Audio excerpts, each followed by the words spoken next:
Алтындын баасы дүйнөлүк биржада аябай түшүп жатат. Ошондуктан кuyma алтындардын, тагынча зер буюмдардын дагы баалары бир канча түштү. Мына ушул алтын түшүп жаткан учурда көпчүлүгү эмоция калтырып, коркуп, акчаларымды жогото албаймбы деген ойдо кымбат алган алтындарын арзан сатып жиберишти. Ал эми дүйнөлүк биржада алтындын баасы $3800 чейин түшүп, кайра көтөрүлүп баштаган учуру.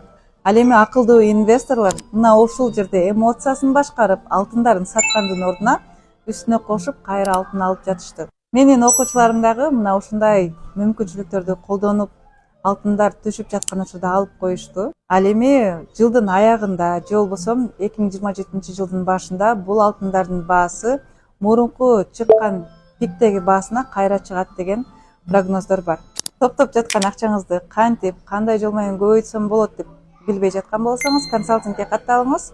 Бул консалтингде сизге бир эмес, бир канча инвестициянын жолдорун көрсөтөмүн жана акчаңызды жөн эле топтобостон бир аз болсо да көбөйтүп алууну үйрөнөсүз. Менин коштоомдо инвестиция кылууну кааласаңыз, комментарийге консалтинг сөзүн жазыңыз.